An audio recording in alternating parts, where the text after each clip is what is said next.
Back to news bulletin లో మరొక super exclusive news చూద్దాం. ఏపీ పాలిటిక్స్ లో వివేక మర్డర్ కేస్ ఎప్పుడు ఒక హాట్ టాపిక్. కానీ ఇప్పుడు సిబిఐకి తోడు ఈడీ కూడా ఎంట్రీ ఇవ్వడంతో ఈ కేసులో హీట్ పీక్స్ కి చేరుకుంది. అవును, Kadapa MP YS Avinash Reddy target గా ఈడీ చేసిన ఈ మరిపు దాడులు ఇప్పుడు పొలిటికల్ సర్కిల్స్ లో బిగ్గెస్ట్ సెన్సేషన్ అని చెప్పుకోవచ్చు.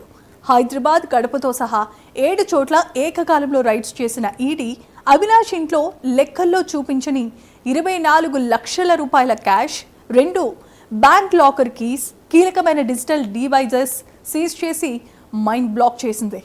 అసలు ఈడీ ఎంట్రీ వెనుక ఉన్న మాస్టర్ ప్లాన్ ఏంటి? సిబిఐ దర్యాప్తులో తేలిన 40 కోట్ల సుపారీ డీల్, అప్రూవర్ దస్తగిరి ఇచ్చిన స్టేట్మెంట్ ఆధారంగా ఆ 40 కోట్ల మనీ ట్రయల్ ఎక్కడి నుంచి ఎక్కడికి వెళ్ళింది అనే దానిపై ఇప్పుడు ఈడీ మెయిన్ ఫోకస్ పెట్టింది. పొలిటికల్ డామినేషన్ కోసమే సొంత బాబాయిని మర్డర్ చేశారన్నది సిబిఐ ఛార్జ్షీట్లో ఉన్న పక్కా ఎవిడెన్స్. ఇప్పుడు ఆ మర్డర్కు ఫండింగ్ ఎక్కడి నుండి వచ్చింది, హవాలా రూట్లో మనీ లాండరింగ్ జరిగిందా అన్న యాంగిల్స్లో ఈడీ డీప్గా ఇన్వెస్టిగేషన్ చేస్తోంది. ఒక పక్క సిబిఐ, మరో పక్క ఈడీ. ట్విన్ అటాక్తో అవినాష్ రెడ్డి చుట్టూ ఉచ్చు గట్టిగానే బిగుస్తోంది.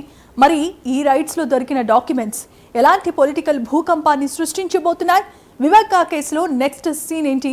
Let's watch and wait. Right, ఇదే అంశానికి సంబంధించి మనకి సూపర్ ఎక్స్క్లూజివ్ న్యూస్ ద్వారా మరింత సమాచారం అందించడానికి మా కరెస్పాండెంట్ సుధీర్ కూడా సిద్ధంగా ఉన్నారు. Sudheer, over to you.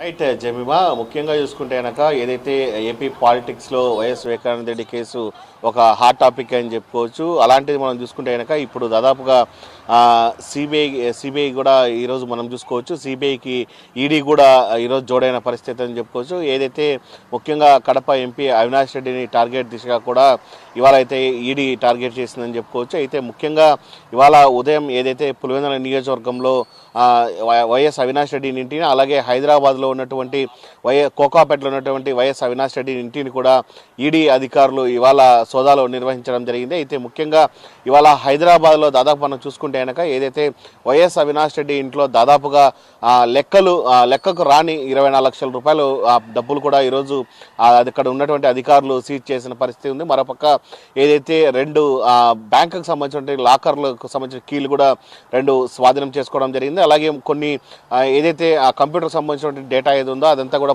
ఈరోజు అక్కడ ఉన్నటువంటి ఈడీ అధికారులు అయితే కనుక స్వాధీనం చేసుకోవడం జరిగింది.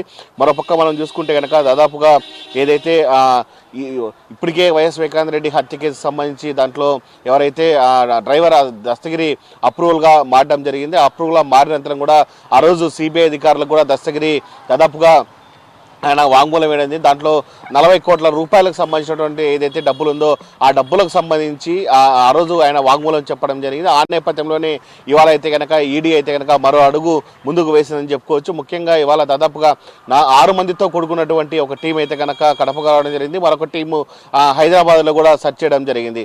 ముఖ్యంగా కడప జిల్లాలో చూసుకుంటే కనుక దాదాపుగా ఉదయం 6 గంటల నుంచి కూడా కడప ఎంపీ అవినాష్ రెడ్డి ఇంట్లో కూడా ఈడీ అధికారులు కూడా సోదాలు చేయడం జరిగింది. దాదాపుగా ఆయన ఇంట్లో కొన్ని కీలకమైనటువంటి డాక్యుమెంట్లు కూడా స్వాధీనపరచుకోవడం జరిగింది. మరోపక్క చూసుకుంటే కనుక ఏదైతే ఇదే దాంట్లో మనం వైఎస్ వివేకానంద రెడ్డి హత్య కేసుకు సంబంధించి ఎవరైతే దేవిరెడ్డి శంకర్ రెడ్డి ఇంట్లో ఉందో ఆ ఇంట్లో కూడా దాదాపుగా కొన్ని కీలకమైన బ్యాగులను కూడా ఈడీ అధికారులు స్వాధీనం చేసుకున్నారు. అయితే ఈ బ్యాగుల్లో ఏముంది ఏంటి అనే దానిపైన కూడా పెద్ద ఎత్తున కూడా సర్వత్రా చర్చ నడుస్తుందని చెప్పుకోవచ్చు. అయితే ముఖ్యంగా ఇప్పుడు ఏదైతే రాష్ట్రంలో మొత్తంగా చూసుకుంటే కనుక కడప ఎంపీ అవినాష్ రెడ్డికి సంబంధించినటువంటి ఏదైతే ఈ రోజు ఈడీకి సంబంధించిన రైట్స్ ఎదిగాయో ఈ రైట్స్ ఇప్పుడు పొలిటికల్ వేవ్గా సంబంధించి పెద్ద ఎత్తున కూడా హీట్ ఎక్కుతాయని చెప్పుకోవచ్చు. ముఖ్యంగా రాను రోజుల్లో ఈ సిబిఐకి సంబంధించినటువంటి దాంట్లో ఈడీ కూడా ఈరోజు తోడైందని చెప్పొచ్చు. ఈ నేపథ్యంలో కూడా రానున్న రోజుల్లో కూడా వైఎస్ అవినాష్ రెడ్డికి ఇది ఖచ్చితంగా ఆయన మెడకు ఖచ్చితంగా ఉచ్చు బిగించుకుంటుందా అనే నేపథ్యంలో కూడా పెద్ద ఎత్తున కూడా సస్పెన్స్ అని చెప్పుకోవచ్చు. ఏదేమైనా ఏపీ పాలిటిక్స్లో అయితే కనుక ఈరోజు జరిగినటువంటి ఈడీకి సంబంధించిన దాడులు అయితే కనుక పెద్ద ఎత్తున కూడా చర్చకు వస్తున్న పరిస్థితి ఉంది. ఈ నేపథ్యంలో అవినాష్ రెడ్డి స్టెప్ ఎలా ఉండబోతుంది, అలాగే ఈడీకి సంబంధించినటువంటి స్టెప్ ఎలా ఉండబోతుంది, మరోపక్క సిబిఐకి సంబంధించినటువంటి స్టెప్ ఎలా ఉండబోతుంది అని చెప్పి పెద్ద ఎత్తున కూడా ఏపీ పాలిటిక్స్ లో అయితే కనుక చర్చ అవుతున్న పరిస్థితి నెలకొందని చెప్పుకోవచ్చు మనం. Jemimah, right, thanks for the updates Sudheer.